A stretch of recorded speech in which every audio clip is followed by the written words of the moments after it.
दोस्तों नमस्कार, बहुत स्वागत है आपका चौकस भारत में। मैं आपका दोस्त ब्रजेंद्र।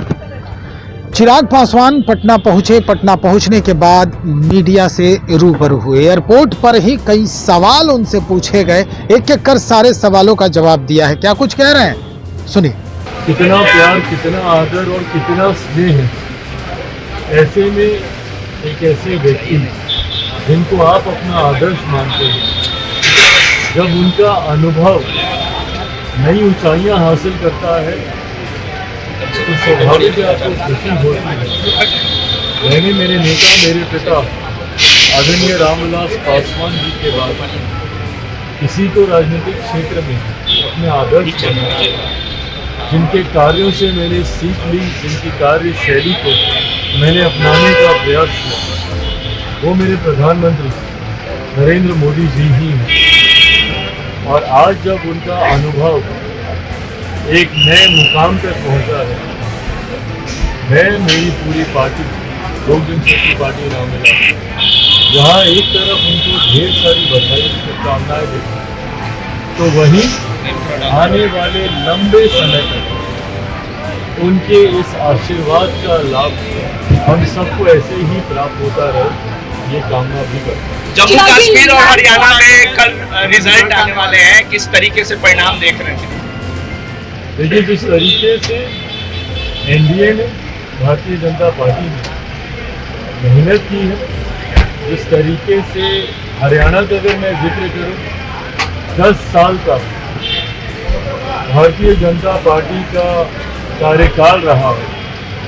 मैं मानता हूं सर्वे कुछ और कहते हैं, एग्जिट पोल्स कुछ और कहते हैं, पर मैं मानता हूं कि कल जब परिणाम आएंगे तो इन दोनों राज्यों में पुनः भारतीय जनता पार्टी के नेतृत्व में सरकार बनेगी, ऐसा मेरा विश्वास है। और हाँ, एग्जिट पोल्स कुछ और कह रहे हैं, सर्वे रिपोर्ट्स जरूर कुछ और कह रही है, पर मैंने हमेशा इस बात को भी माना है कि एग्जिट पोल और सर्वे से हटकर हमेशा अपनी मेहनत पर विश्वास होना चाहिए। मैंने जब बिहार में चुनाव लड़े हैं, कई बार एग्जिट पोल्स में कभी भी हम लोगों को उतनी सीटें नहीं दिखाई गई जितनी सीटें हम लोग को हर बार मिली। 14 में 7 में से 6 मिली, 6 में से 6 19 में मिली, 5 में से 5 24 में मिली। और कई बार कई एग्जिट पोल में ये अनुमान नहीं लगाया था, उसके बावजूद भी हम लोग का ये परिणाम हुआ। ऐसे में मैं मानता हूँ कि कल जब परिणाम आएंगे तो वो जरूर एनडीए के पक्ष में ही है। झारखंड विधानसभा में आप मामले में लालू प्रसाद यादव समेत 9 लोगों को जमानत मिल गई। अच्छी बात है।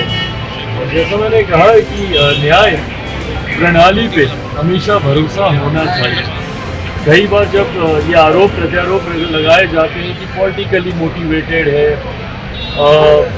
गलत तरीके से आरोप लगाया गया, उस समय मैंने हमेशा यही कहा कि अगर आप सही हैं और आपने कुछ गलत नहीं किया, गुनाह नहीं किया, तो आपको डरने, आपको घबराने की ज़रूरत नहीं है। और मुझे लगता है उसी का उदाहरण आज देखने को मिला है।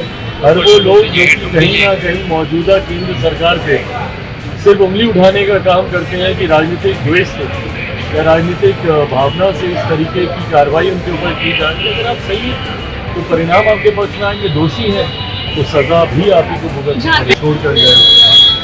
ऐसे में आज पूरे परिवार के साथ हम लोग आए हैं। हर साल की तरह इस साल भी पापा की जन्मस्थली शहर बन्नी में हम लोग हर साल जैसे कार्यक्रम आयोजित करते हैं, उसी तरीके से मैं, मेरा पूरा परिवार कल वहीं शहर बन्नी में रहेगा। वहीं उनकी जन्मस्थली से आशीर्वाद देकर अगले रण की तैयारी पूरी तरीके से पार्टी का एक एक कार्यकर्ता अपनी कमर कर उस रण को जीतने के लिए, उस रणभूमि में उतरने के लिए तैयार। झारखंड विधानसभा चुनाव में क्या एनडीए के साथ आप झारखंड विधानसभा चुनाव को लेकर क्या कहेंगे? झारखंड विधानसभा के चुनाव को लेकर गठबंधन के साथ खासतौर पर भारतीय जनता पार्टी जो कि प्रमुख एनडीए का घटक दल है, उससे बातचीत चल रही है। कल जैसा मैंने कहा, मेरी से केंद्रीय गृह मंत्री आदरणीय अमित शाह जी से भी मुलाकात हुई है। झारखंड के प्रभारी आदरणीय हेमंता जी से भी हमारी पार्टी के जमुई से सांसद और झारखंड के प्रभारी अरुण भारती जी की निरंतरता में चर्चाएं चल रही हैं। बहुत ज़्यादा सीटों की मांग हमारे दल की नहीं, हमेशा से हम लोग का लक्ष्य रहा है कि कैसे एनडीए को हम लोग गठबंधन में रहकर मजबूती देने का हम लोग कार्य करें।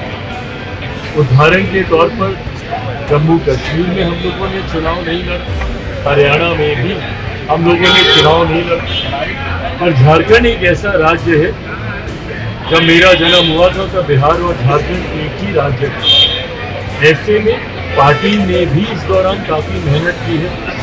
19 का चुनाव जब मेरे नेता मेरे पिता आदरणीय रामविलास पासवान जी जीवित थे, इसी कारणवश उस वक्त गठबंधन नहीं बन पाया था, हम लोगों ने अकेले चुनाव लड़ा था। 14 में जरूर भाजपा के साथ एक सीट शिकारी पारा की एक सीट थी, उस पर हम लोगों ने चुनाव लड़ा था। ऐसे में चाहते हैं कि 2014 में जैसी परिस्थितियाँ उसी तरीके से गठबंधन के तहत अगर कोई संभावना बनती है, जो उम्मीद है मुझे बनेगी, सकारात्मक चर्चाएं चल रही हैं, ऐसा होता है तो हम लोग गठबंधन के तहत ही चुनाव लड़ेंगे। बहरहाल परिस्थिति स्पष्ट होने में कुछ समय और लगेगा। मुझे लगता है नोटिफिकेशन जब तक आता है, अधिसूचना, जो कि मैं मानता हूँ 2-1 दिन में आनी चाहिए, अधिसूचना आते आते तक मैं मानता हूँ कि स्थिति स्पष्ट हो जाएगी। चिराग पासवान जी नीतीश कुमार के लिए भारत रत्न मांगा जा रहा है। चुनाव में प्रशांत किशोर बोले कि एनडीए के उम्मीदवार को हरा देंगे।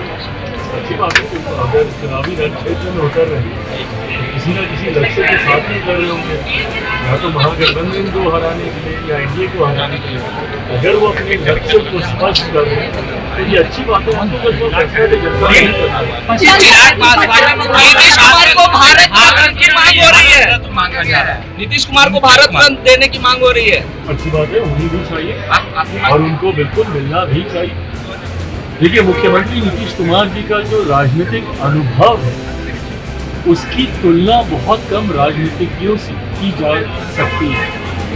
आप उनकी राजनीति से सहमत असहमत जरूर हो सकते हैं, पर इस बात को झुकाया नहीं जा सकता जिस पृष्ठभूमि से वो आते हैं और जिस संघर्ष के साथ वो राजनीति में एक ऐसे मुकाम तक पहुंचे जहां पर लंबे समय तक एक धुरी वो भारत की राजनीति की वो बने।